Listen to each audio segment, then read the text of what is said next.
नमस्कार दोस्तों, स्वागत है आपका आज की बेहतरीन और ताजा खबरों में। आज की इस वीडियो में जानेंगे दोस्तों आज की महत्वपूर्ण और बड़ी खबरों के बारे में। तो दोस्तों वीडियो में आगे बढ़े उससे पहले आपसे एक छोटी सी विनती है कि इस वीडियो को लाइक और शेयर जरूर कर दीजिएगा, साथ ही हमारे चैनल को भी सब्सक्राइब जरूर कर लीजिएगा। वही दोस्तों वीडियो में आगे बढ़े उससे पहले आपके जनरल नॉलेज में वर्दी के लिए आपसे एक प्रश्न पूछना चाहते हैं। आज आपको कमेंट करके बताना है कि भारत का सबसे बड़ा दुश्मन कौन सा देश है। जी हाँ, वे कौन से देश हैं जो भारत के सबसे बड़े दुश्मन हैं। आप कमेंट करके उनका नाम जरूर बताइएगा। तो चलिए दोस्तों एक एक करके सभी बड़ी खबरों के बारे में विस्तार से जानते हैं। पहली खबर, 9 राज्यों में हिंदुओं को मिल सकता है अल्पसंख्यक का दर्जा, सुप्रीम कोर्ट ने केंद्र सरकार को भेजा नोटिस। जी हाँ दोस्तों, आबादी के हिसाब से राज्यवार अल्पसंख्यकों की पहचान की मांग वाली याचिका पर सुप्रीम कोर्ट में मंगलवार को सुनवाई हुई। कोर्ट ने इस मामले में केंद्र सरकार से जवाब मांगा है। कोर्ट ने 5 समुदायों के अल्पसंख्यक दर्जे के खिलाफ अलग अलग हाईकोर्ट में विचाराधीन मामलों को एक जगह स्थानांतरित करने की मांग वाली याचिका पर केंद्रीय गृह मंत्रालय, कानून मंत्रालय, अल्पसंख्यक मामलों के मंत्रालय को नोटिस भेजा है। 4 हफ्तों में जवाब मांगा है। उल्लेखनीय है कि दिल्ली, मेघालय, गुवाहाटी हाईकोर्ट में पहले से ही राष्ट्रीय अल्पसंख्यक आयोग अधिनियम 1992 की धारा 2C की संवैधानिक वैधता को चुनौती देने वाली याचिकाओं को सीज कर चुके हैं। बता दें कि इन राज्यों में हिंदुओं की स्थिति अल्पसंख्यक है।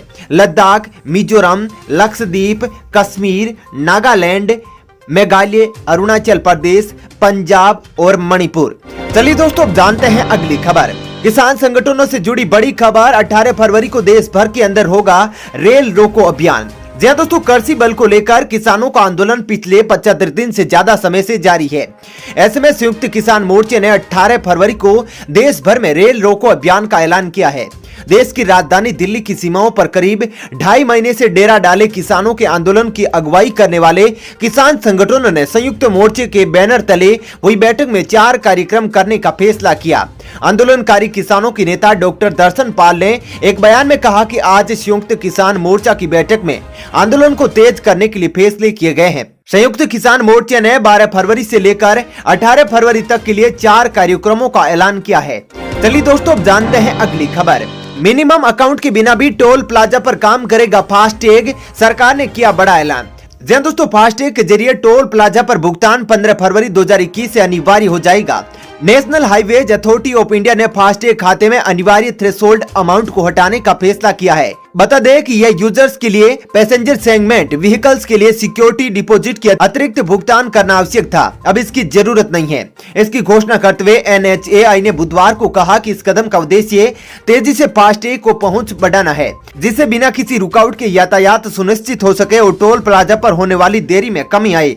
बता दें कि फास्टैग के माध्यम से टोल प्लाजा पर भुगतान 15 फरवरी 2021 से अनिवार्य हो जाएगा। चलिए दोस्तों जानते हैं अगली खबर। हर दिन रिकॉर्ड तोड़ रही है पेट्रोल और डीजल की कीमतें, जानिए क्या है आज के ताजा भाव। जी दोस्तों, पेट्रोल और डीजल की बढ़ती कीमतों से आम जनता को राहत मिलती नहीं दिख रही है। पेट्रोल और डीजल के दाम हर दिन अपना रिकॉर्ड तोड़ रहे हैं। देश में आज लगातार तीसरे दिन पेट्रोल डीजल की कीमतों में इजाफा हुआ है। नई दिल्ली में आज पेट्रोल की कीमतों में 25 पैसे प्रति लीटर और डीजल में 30 पैसे प्रति लीटर की बढ़ोतरी हुई है, जबकि अन्य शहरों में भी कीमतें काफी बढ़ी है। वहीं पर कई शहरों में पेट्रोल 90 रुपए के पार हो गया है, तो राजस्थान के श्रीगंगानगर में पेट्रोल की कीमत 100 रुपए के पार है। बता दें कि इस साल अभी तक पेट्रोल और डीजल की कीमतों में 4 रुपए प्रति लीटर की बढ़ोतरी हो चुकी है। दिल्ली के अंदर पेट्रोल 87.85 रुपए और डीजल 78.03 रुपए है, जबकि मुंबई में 94.36 रुपए पेट्रोल और डीजल 84.94 रुपए है। इसके अलावा कोलकाता में 99.16 रुपए पेट्रोल की कीमत है, तो डीजल 81.16 रुपए पर चल रहा है। इसके अलावा चेन्नई में 90 रुपए 18 पैसे पेट्रोल की कीमत है, तो डीजल 83.18 रुपए प्रति लीटर पर चल रहा है। चलिए दोस्तों अब जानते हैं अगली खबर। मौसम विभाग की बड़ी चेतावनी, इन राज्यों में हो सकती है शीतलहर के बीच बारिश से जारी हुआ अलर्ट। जी हाँ दोस्तों, कड़ाके की सर्दी से जहां लोगों को राहत नहीं मिल रही है, वहीं अब मौसम विभाग ने कुछ राज्यों में बारिश का अलर्ट भी जारी कर दिया है। पहाड़ी इलाकों में लगातार हो रही बर्फबारी के कारण ठंड कहर बरपा रही है। शीतलहर के कारण मैदानी इलाकों में तापमान लगातार गिरता जा रहा है। उत्तर प्रदेश, हरियाणा, पंजाब, उत्तराखंड सहित मध्य प्रदेश, छत्तीसगढ़ आदि राज्यों में भारी सर्दी पड़ रही है। मौसम विभाग द्वारा जारी किए गए अलर्ट के मुताबिक पश्चिमी विक्षोभ एक बार फिर सक्रिय हो गया है। इस कारण जम्मू कश्मीर से लेकर हिमाचल प्रदेश और उत्तराखंड के कई इलाकों में बर्फबारी की बारिश होने की संभावना है। मौसम विभाग के मुताबिक कई राज्यों में बेमौसम बारिश हो सकती है। मौसम विभाग ने 15 फरवरी के बाद मध्य प्रदेश, छत्तीसगढ़, ओडिशा, झारखंड, महाराष्ट्र, तेलंगाना और तमिलनाडु में बारिश के आसार बताए हैं। इन प्रदेशों में 16 से 20 फरवरी के बीच हल्की बारिश होने की संभावना है। चलिए दोस्तों, अब जानते हैं अगली खबर। आरबीआई का बड़ा ऐलान, अब इस बैंक से ग्राहक नहीं निकाल पाएंगे पैसा, जानिए कब तक जारी रहेगी रोक। जी हां दोस्तों, महाराष्ट्र के नासिक स्थित इंडिपेंडेंस कोऑपरेटिव बैंक लिमिटेड से पैसा निकालने पर रोक लग गई है। भारतीय रिजर्व बैंक ने बुधवार को इस पर 6 महीने की अवधि के लिए रोक लगा दी है। आरबीआई ने कहा कि बैंक के 99.88% जमाकर्ता पूरी तरह से deposit insurance and credit guarantee corporation बीमा योजना के दायरे में है। बीमा योजना के तहत बैंक में रकम जमा कराने वाला हर ग्राहक अपनी 5 लाख रुपए तक की जमा राशि पर जमा बीमा दावा रकम DICC से प्राप्त कर सकता है। चलिए दोस्तों, अब जानते हैं अगली खबर। हाईकोर्ट का बड़ा आदेश, 18 साल से कम उम्र की मुस्लिम लड़की किसी से भी कर सकती है शादी। जी हां दोस्तों, मुस्लिम विवाहों और अदालतों द्वारा विभिन्न निर्णयों से जुड़े दस्तावेजों पर भरोसा जताते हुए पंजाब और हरियाणा उच्च न्यायालय ने माना कि एक मुस्लिम लड़की जो 18 वर्ष से कम उम्र की है वो यौवन प्राप्त कर चुकी है।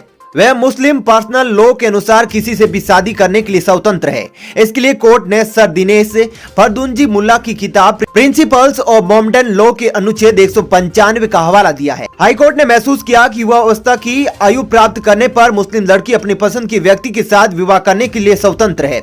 मुस्लिम पर्सनल लॉ के तहत विवाह की क्षमता के बारे में बताते हुए मुल्ला की पुस्तक में अनुच्छेद 195 कहता है कि परिपक्व दिमाग वाला हर मुस्लिम जिसे यौवन प्राप्त कर लिया हो वे विवाह का अनुबंध कर सकता है। चलिए दोस्तों, जानते हैं अगली खबर। केंद्रीय कर्मचारियों के लिए सुप्रीम कोर्ट का बड़ा आदेश, कहीं पर भी करा सकेंगे इलाज, बड़ी मिलेगी राहत। जी हां दोस्तों, केंद्रीय कर्मचारियों और पेंशनर्स के हक में देश की सबसे बड़ी अदालत ने बड़ा फैसला सुनाया है।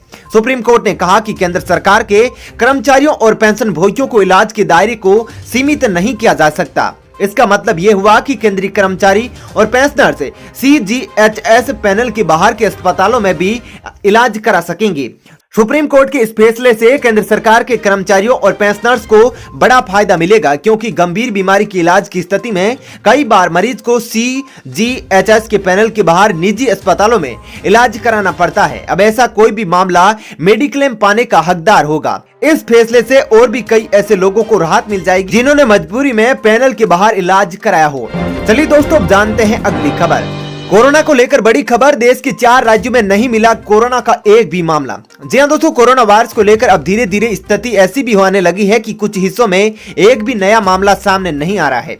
मंगलवार की बात करें तो देश के 4 राज्यों में कोरोना का नया संक्रमित मरीज नहीं मिला है, जबकि 19 राज्यों में बीते मंगलवार को एक भी मरीज की संक्रमण के चलते मौत नहीं हुई है। स्वास्थ्य मंत्रालय के अनुसार उत्तर प्रदेश, दिल्ली, राजस्थान, ओडिशा, आंध्र प्रदेश, जम्मू कश्मीर, झारखंड, अंडमान निकोबार, मणिपुर, पुडुचेरी, नागालैंड, लक्षद्वीप, मिजोरम, अरुणाचल प्रदेश, त्रिपुरा, मेघालय, सिक्किम, दमन व दीव और दादरा नागर हवेली एवं लद्दाख में पिछले एक दिन में एक भी मरीज की मौत नहीं हुई है।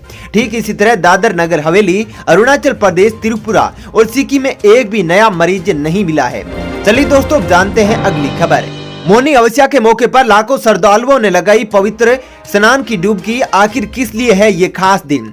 जी हां दोस्तों, उत्तर प्रदेश के प्रयागराज, हरिद्वार और वाराणसी समेत देश के अलग अलग हिस्सों में से मौनी अमावस्या पर श्रद्धालुओं ने पवित्र डुबकी लगाई। प्रयागराज में संगम पर हजारों श्रद्धालु डुबकी लगाते दिखे। पुलिस ने बताया कि सबसे बड़ा स्नान मौनी अमावस्या आज से शुरू हो गया है। 12 बजे रात से ही बड़ी संख्या में लोग स्नान करके नदी से जा रहे हैं और मेले में फायर ब्रिगेड की 13 टीमें और 5000 से अधिक जवान तैनात किए गए हैं। उत्तर प्रदेश के वाराणसी में मौनी अमावस्या के मौके पर श्रद्धालुओं ने गंगा नदी में स्नान किया। एक श्रद्धालु ने बताया कि आज हिंदुओं के लिए सबसे बड़ा पर्व है। बता दें कि मौनी अमावस्या पर पितृ पूजन का खास महत्व होता है। वहीं मौनी अमावस्या के दिन स्नान, दान और पुण्य करना बेहद शुभ माना जाता है। चलिए दोस्तों, अब जानते हैं अगली खबर। IT होल्डर्स के लिए खुशखबरी, इस राज्य में आने वाली है 10 लाख नौकरियां, जानिए क्या है पूरी प्लानिंग। जी हां दोस्तों, Karnataka digital economy mission KDEM 2025 तक राज्य में 10 लाख नौकरियों का सृजन करेगा। ये नौकरियां सूचना प्रौद्योगिकी क्षेत्र में होगी। कर्नाटक के उप मुख्यमंत्री डॉक्टर CN अश्वत्थ नारायण ने मंगलवार को यह जानकारी दी। इलेक्ट्रॉनिक और ITBT पोर्टफोलियो में नारायण ने कहा कि 2025 तक KDEM 10 लाख नौकरियों का सृजन करेगा। इससे कर्नाटक को IT निर्यात में $150 बिलियन के लक्ष्य तक पहुंचने में मदद मिलेगी। चलिए दोस्तों, फिलहाल इस वीडियो में इतना ही। ऐसी ही खबरें देखते रहने के लिए आप हमारे चैनल को सब्सक्राइब कर लीजिएगा। साथ ही इस वीडियो को लाइक और शेयर जरूर कीजिएगा। धन्यवाद।